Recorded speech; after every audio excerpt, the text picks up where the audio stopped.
First on Fox 5 tonight, production of Transformers 3 derailed. A crash involving a local police officer and Bumblebee. It was not planned.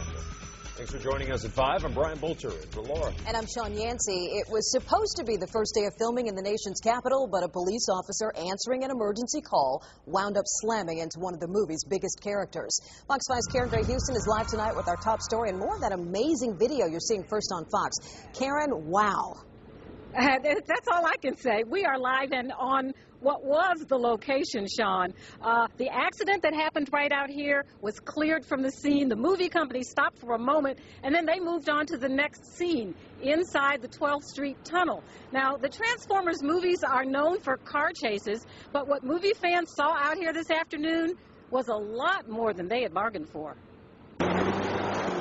The chase scene started with Optimus Prime, the movie's big 18-wheeler robot, racing down 3rd Street. What happened next was captured on video by Fox 5 photographer Don Watrude, and it was nowhere in the script.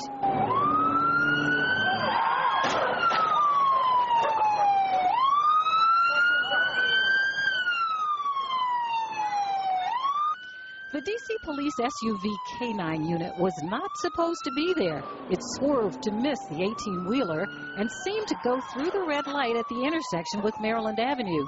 The yellow Camaro, known as Bumblebee in the movie, was immediately covered with a tarp. Fans who were watching were in shock. The police car, he just came through the cut of the tape and everything and just came through. All the cars had to like swerve around, but Bumblebee was in the back where he couldn't see. So once he came around, it was like, boom, too late. The police officer driving the SUV was taken to a local hospital. We understand he was shaken up. We're not certain of the extent of his injuries. This all happened like a slow-motion nightmare, like something out of a really bad movie. Only it really happened. The day didn't start out that way. Now, we've learned that the police officer involved in that crash was a veteran bomb technician. He was apparently, according to sources, running a call to 9th and F Streets. He was apparently using a different radio channel than the police officers who were stationed around here who were securing the perimeter for the movie. Now, that's all early in investigation stages. We also found out that the stuntman who was driving the car, the yellow Camaro, is okay.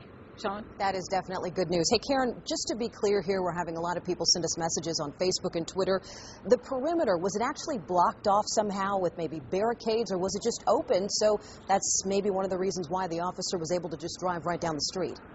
Now, from what I could see here at Independence and 3rd, there were police cars on every corner, and I assume that on the far end down at Pennsylvania there were police cars. Some of the eyewitnesses we spoke to said that there was yellow tape across the scene down there somewhere. I don't recall seeing that. But, I mean, half of everybody in town knew there was a movie being shot down here. Apparently that police officer in the car wasn't quite aware. And one more quick question. People are asking, what about Bumblebee? We saw them cover that particular vehicle up with a tarp. Do you know if they have backup Bumblebees around? I did speak to the director of the Office of Motion Picture and Television Development, and she said that the movie companies, the production companies, plan for things to happen. They expect problems. This movie production has at least one other Bumblebee. I'm sure. Karen Gray Houston, good to know no one is hurt down there. Thanks so much for the update.